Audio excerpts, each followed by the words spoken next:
Welcome back to another class of fundamentals of particle and fluid solid processing. We will continue with our section that we started in the last class, that is the flow through packed beds and the granular material. So, we concluded that, or in fact we have seen that the laminar flow through a bed of material or the objects, and what is the pressure gradient in that case, as well as when there is a turbulent flow, how we can estimate the pressure gradient across that stack of material having a mono-sized sphere particularly. Okay. So, the question was whether we can have a generic expression that irrespective of the flow regime or irrespective of the flow region, being it laminar or turbulent, whether we can use that expression. Okay. So, after several years of Darcy, Argon came up with this expression, the famous Argon equation. You already know about this thing, but let me again refresh your memory by saying that this Argon equation has two components. Okay. The first component, that is this 150 and multiplied by this part, and there is another 1.75 multiplied by this part. The point is, this part basically contributes when the flow is laminar. The pressure drop contribution, or the contribution of this first part to the overall pressure drop, is the dominant when there is a flow in laminar condition through the packed bed of material. Okay. And the other part, this part becomes dominant or contributes dominantly when the flow is turbulent. So, he has combined these two parts. It is similar, the first part is similar to the Koenig-Karman equation, but with a different the factor or the constant value, and the other part is the Burke-Plummer. So, the point here, you can see that in case of laminar flow, that means when this first part is dominant. Okay. So,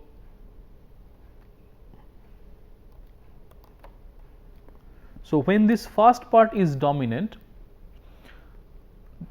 the pressure gradient increases linearly with the superficial velocity u. The del p by h is proportional to u. That was the observation that was mentioned by Darcy, and this is completely independent of the fluid density. This part has no contribution of the rho f or the fluid density. When there is a turbulent flow, the pressure gradient increases square of the superficial velocity, and in this case this part does not contain the fluid viscosity, which means it is independent of the fluid viscosity. The point is, here we have categorized, or this thing is categorized based on either the fluid density or the fluid viscosity. Now, you remember a dimensionless number that actually defines this importance of these two parameters, that is the viscosity and the density, or the density and the viscosity. It is nothing but the Reynolds number. Reynolds number defines the importance of the inertia force and the viscous force. High Reynolds number, inertia is high; low Reynolds number, viscous force is high. Now, you can relate that means in case of laminar flow, when we are saying laminar flow, the viscous force dominates. So, this part is basically the viscous force, and this part contributes in the inertia force. It contains the rho u square term, and here we have the mu term.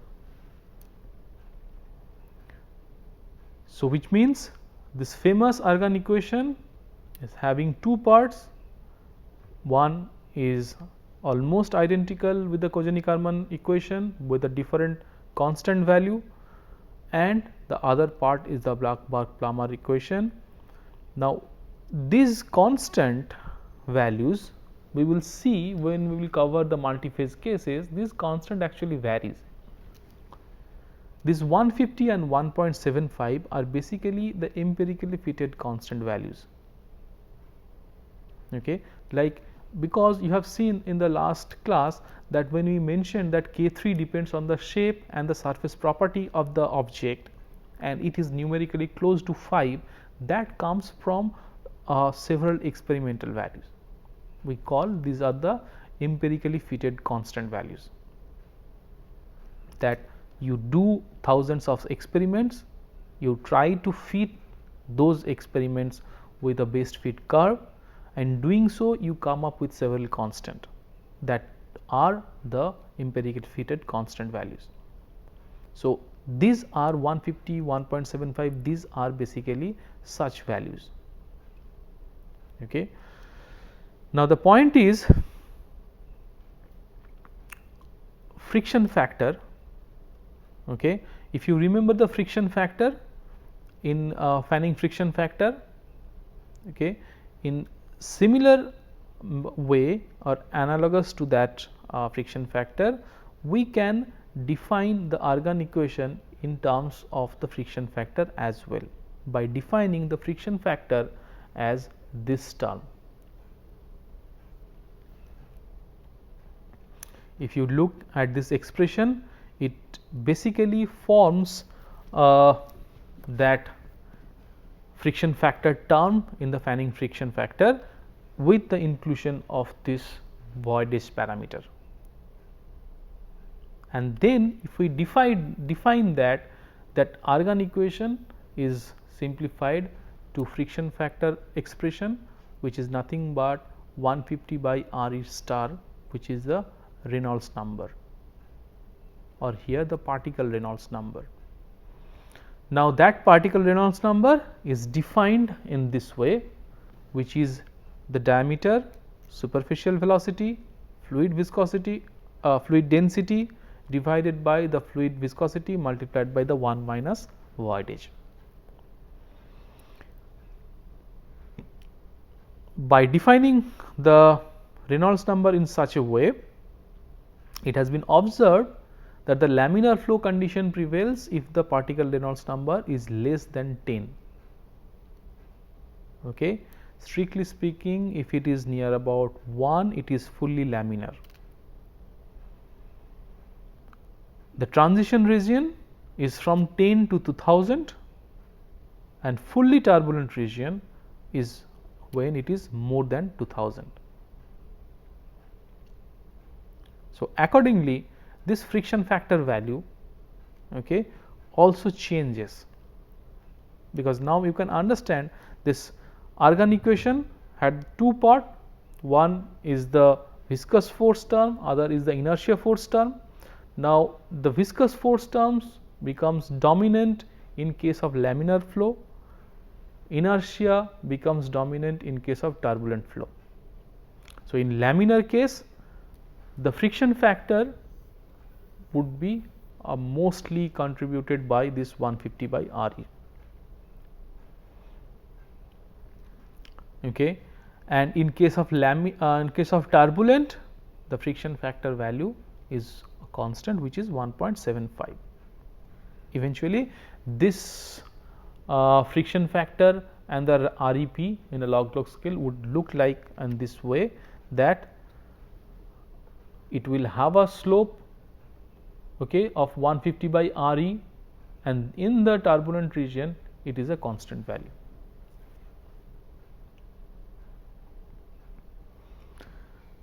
So, that means that Argan equation can be used for the complete flow regime, be it laminar or the turbulent, and we will see afterward that automatically one of the part becomes important in either in laminar or in turbulent cases.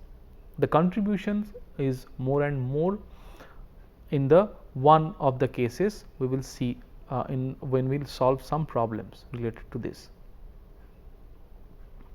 So, this Argand equation you can use it irrespective of the flow region, and for this is specially mentioned here, it is for the spherical object or the spherical particles having a diameter of x.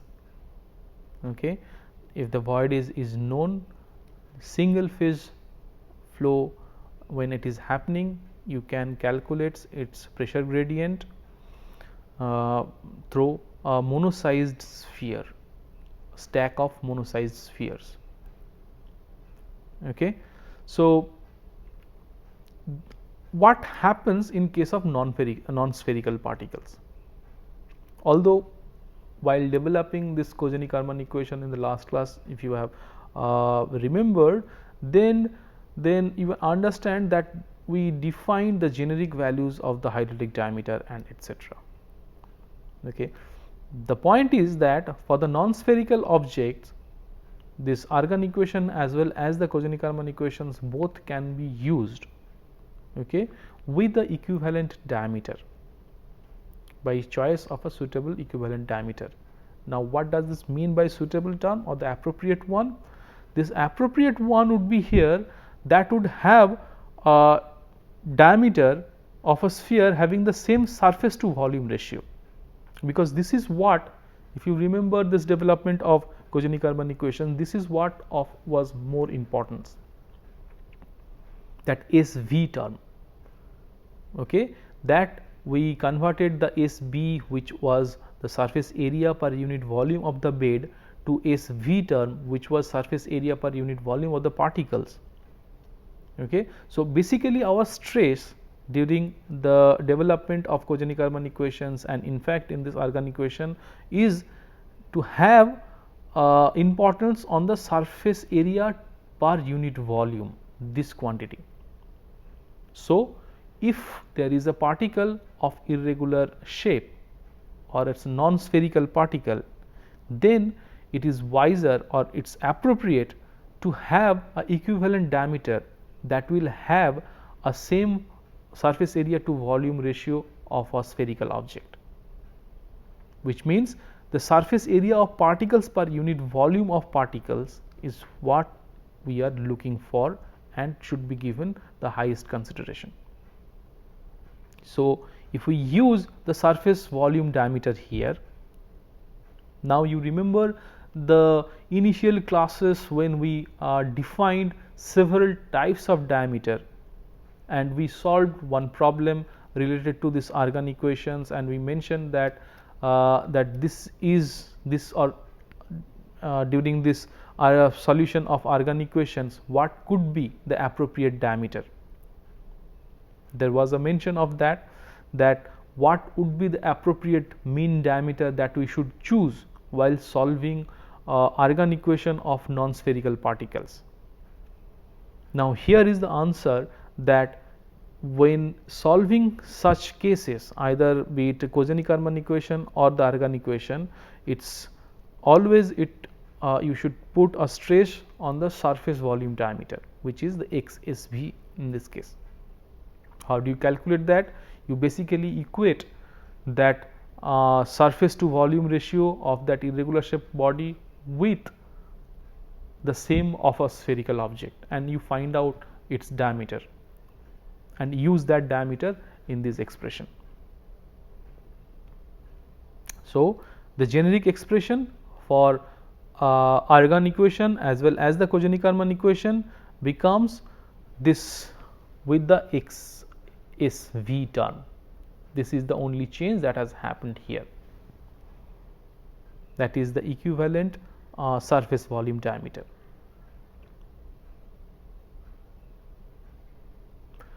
So, if you have understood this concept, then we move on to one of the problems. Okay. Now, the problem says that there is water that flows through 3.6 kg of glass particles of density 2590 kg per meter cube that forms a packed bed of depth 0.475 meter, okay, and diameter of 0.0757 meter. Okay.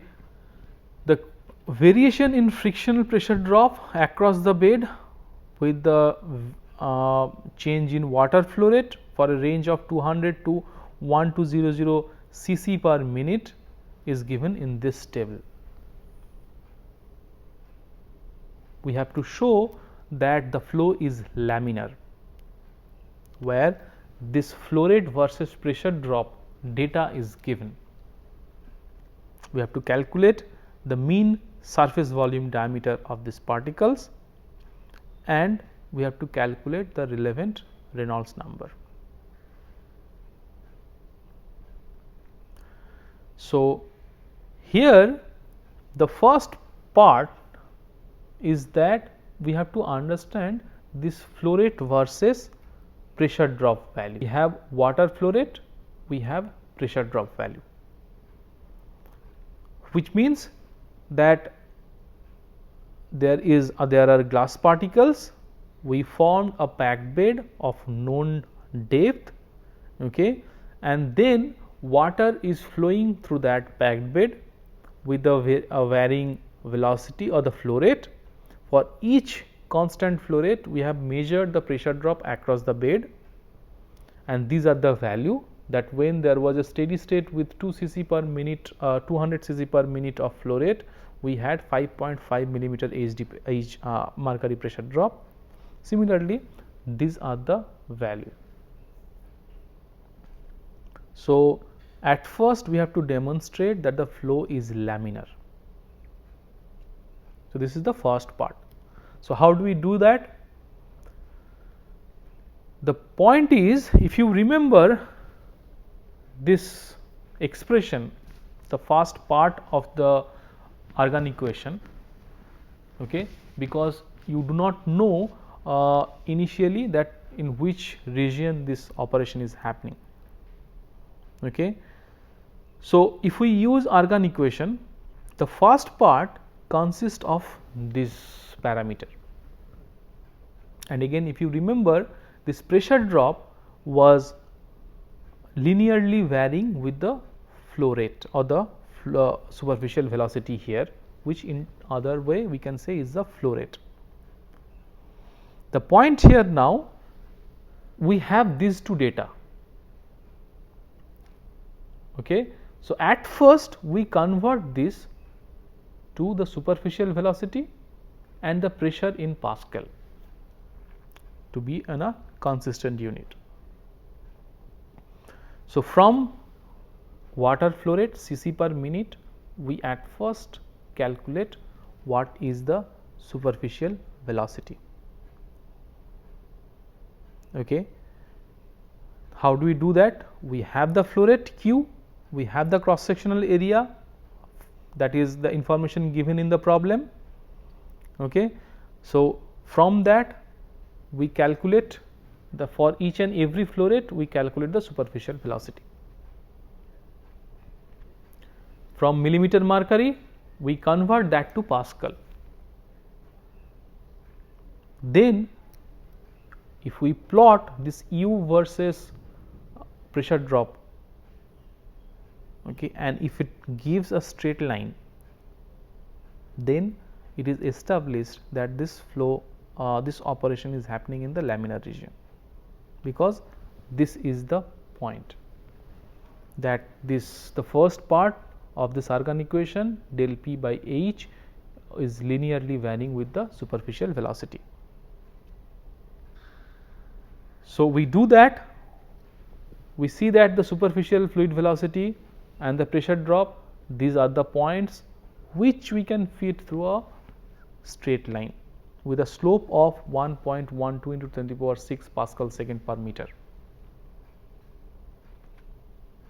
That establishes the flow or the operation is happening in the laminar region. I hope this concept is clear, that if we plot the del p versus u data, the superficial data, and if it becomes a linear, then undoubtedly we can say this operation is happening in laminar region for a single phase case. Okay, and that slope value is nothing but this 150 multiplied by this parameter, because del p by h was of this one. So, if del p and u we plot, so it becomes 150 mu h divided by x b square multiplied by 1 minus epsilon square by epsilon cube. So, this parameter is basically the slope value. Now, if we go back to the problem again, now it has been asked that estimate the mean surface volume diameter of particles. Okay. So, which means we have to calculate what is XSV. Here flow is laminar, we have got the slope value is known, this slope parameter we have equated with the known value now. Now, here bed height is known, viscosity is known. The point here is the epsilon or the voidage. This information is directly not given in the problem statement. There is no mention of the voidage. Here the information are given is that the mass of the bed is given, the depth is given, okay, the diameter is given, the density of the particle is given, and the flow range is given here 200 to 1200 cc per minute. So, here then what we get is that mass of the bed is basically equals to the cross sectional area, okay, multiplied by the height and multiplied, so volume multiplied by the density of the particle. Okay, the volume is the cross sectional area multiplied by the height. Now, the cross sectional area for the solid particles is A multiplied by 1 minus epsilon, isn't it? Because epsilon is the voidage, 1 minus epsilon is what the solid fractions are. So, in a cross sectional area of A, the solid consideration should be A multiplied by 1 minus epsilon multiplied by the h, the height of the bed, that gives you the volume of the solid particle multiplied by the rho p is the mass of the bed. This mass of the bed is given, which is 3.6 kg. H is given, okay, the diameter is given. So, which means you can calculate all other parameter, or you can replace the all other parameter and calculate what is the epsilon. If we replace the numerics, we get this epsilon value of 0.3497. Okay. Now, if we replace this epsilon in this expression with the other known value of viscosity, because viscosity value is given here for the water, we know the viscosity value, and this height is also known. So, we get the XSV. Okay.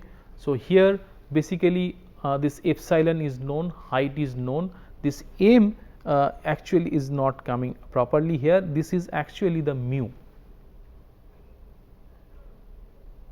So, mu is 0.001 Pascal second. If we replace this value in that slope expression, we get what is your XSV, or which is the mean surface volume diameter of the particles, and that comes out to be 792 micron.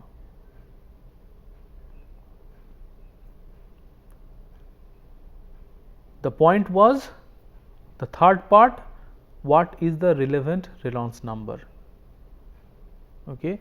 This is also to verify that whether our the assumption of only consideration of the first part was valid or not, but here there was no assumption in fact, because we had this data. In other problems, when we solved that, we assumed that this is the laminar condition and then solved the problem. Here the point was, all the data points were given, the experimental results were given. So, there is no point of any verification of the Reynolds number, but we had to calculate what is the Reynolds number, and with the highest velocity from this table,